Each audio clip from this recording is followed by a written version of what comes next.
back in high school, our engineering studies teacher, Mr. Hollier, used to talk about bridges and say, wow, it's a beautiful bridge. I must be getting old because I'm starting to see the beauty in bridges.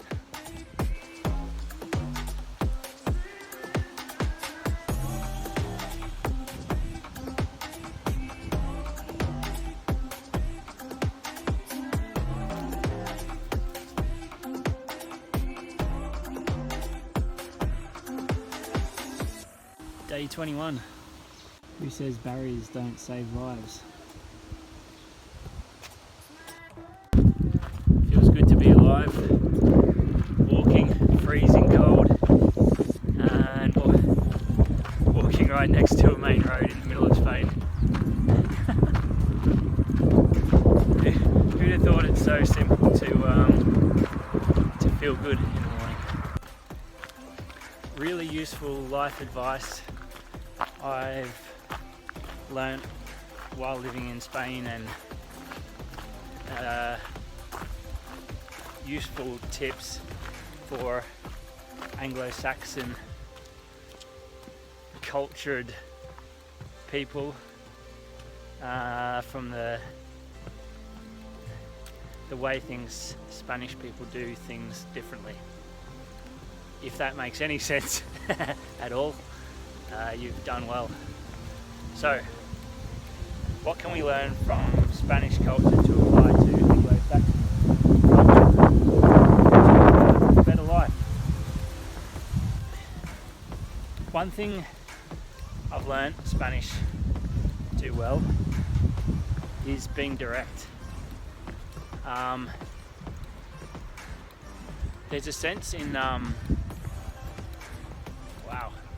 this is nice. Check this out. Beautiful bridge, beautiful river. Actually, this is something we could learn from Spanish. Bridges. Yeah. Laughing at my own jokes, maybe a bit too much. But the Spanish are very direct. They kind of, there's this sense in Anglo-Saxon, I don't know what you want to call it, let's say England, Australia, New Zealand, United States, probably South Africa, you know, countries that really take their cues from the British way of doing things with mostly fairly minor variations. One thing that we don't do well is confrontation. And confrontation can be, I'm going to switch hands so you can take in this bridge. Confrontation can be really healthy if done well. So another thing the Spanish do well, not leaving things open. I think along with our lack of confrontation, we have a habit of leaving things open, which kind of leads to, you know, not having closure, and that leads to a whole world of pain, really, which is less than ideal. The Spanish can be fairly tough when they need to be, and don't leave doubt in people's minds. So that's another thing that we can certainly learn from them. Those are just a few quick thoughts on what a different culture does well. What does Australian culture or Anglo-Saxon culture do well? We don't accept corruption. So there seems to be a lot more corruption in Mediterranean countries. We don't accept theft. There's a lot more theft in Mediterranean countries, and it's actually kind of normal.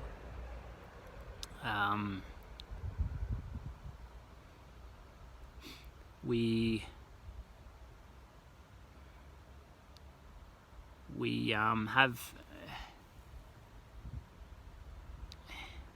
have the upsides of this trying to be nice thing, which means that generally we're trying to be good people and not out and out shaft each other.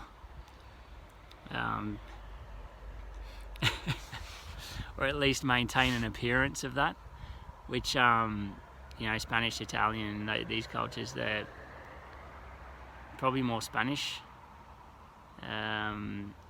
They have no qualms about it. The Anglo-Saxon culture, from what I've observed as well, does a much better job at making people feel like they're getting a fair deal. And I know that a lot of people don't feel that way.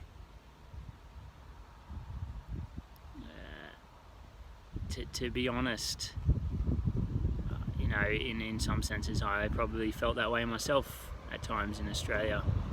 Having lived in Europe,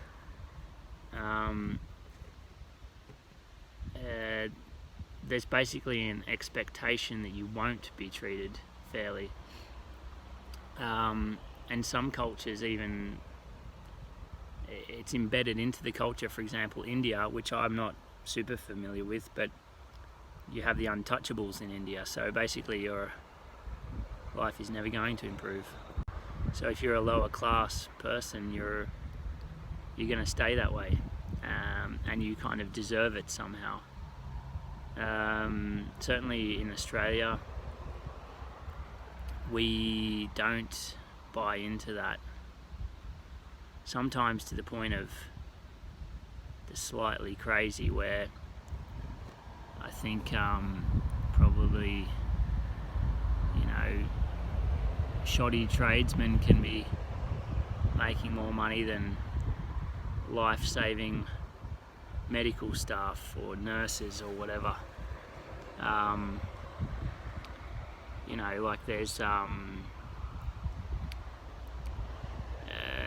There's a sense in Australia that everybody sort of deserves a lot. And that entitlement causes a lot of problems in Australia and in families, and certainly in other Anglo-Saxon countries, but actually around the world, in Spain, etc. And it's a big contributor to things like materialism. And as we're learning from the Camino, where you're literally walking along with only your belongings on your back and some money to buy food and a place to sleep at night, there's very, very little you need in life to be happy. And actually, a lot of philosophers would say that the less you have, the better. Elon Musk, many faults I'm sure he has, but he's actually selling off all of his belongings right now. Possessions don't make you happy. Materialism doesn't make you happy. It's not the answer. So the sense of entitlement ultimately is very unhealthy and very unrealistic.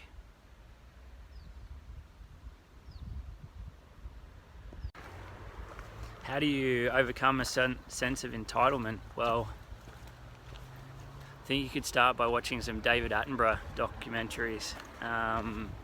We can all start Don't get me wrong, I'm prone to it. Because when you look at the animal world, like, nobody's entitled to nada or nothing. You're lucky to be alive, basically. And we do forget that. Once we kind of, another way, is through life's occurrences, life's difficult experiences, where we do realise, perhaps through illness, perhaps through an accident, that we are vulnerable, and that we're only hanging on by a fairly thin thread sometimes. Once we have that knowledge, it's easier to avoid entitlement, and it's easier to see the world as an opportunity. Nothing is owed to us, but there's plenty there for the taking. In fact, more than enough. Like I said, you don't need much to be happy. So reality is an antidote to entitlement. Another thing that helps is a sense of gratitude.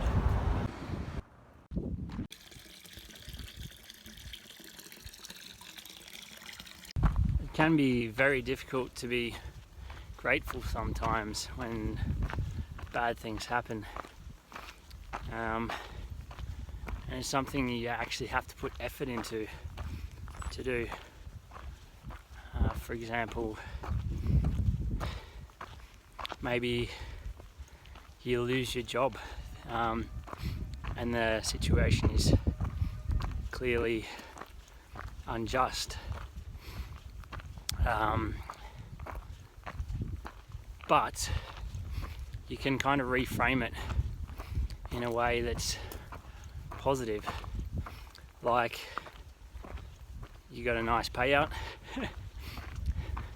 maybe, and you actually didn't want to continue working in that environment, so it's a ticket out and a necessary push towards new opportunities and a new chance to grow.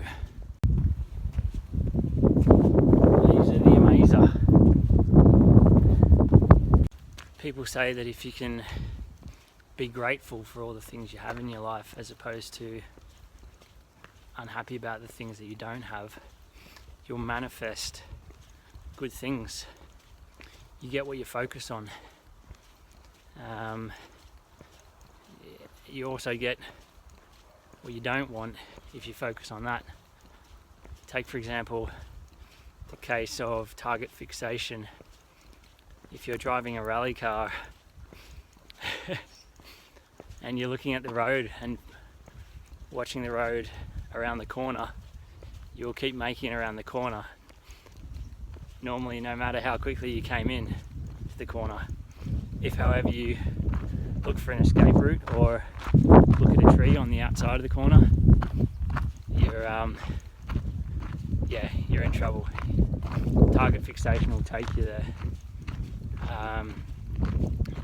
Same thing on the ski slopes.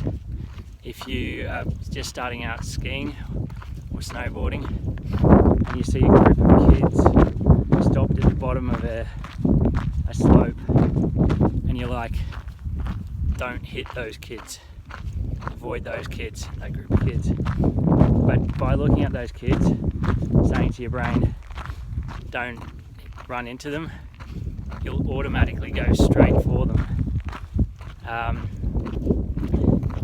And it's very hard to drag your eyes away, but if you can literally, through force of will, drag your eyes away, you won't have to do the necessary throwing yourself on the ground to avoid injuring a whole group of kiddies. And the same is true in a lot of things in life. You get what you focus on, and in a sense you manifest what you focus on. You focus on the good, you get the good. You focus on the bad, you get the bad. And it's worth noting that, you know, it's more difficult for some people to focus on the good than others because of their background. Maybe they came from a really bad family. Maybe they come from a culturally disadvantaged group, and it's very hard to rise above that group identity. But we see people all the time manage just that, and those people are the people that we aspire to most because they've overcome adversity.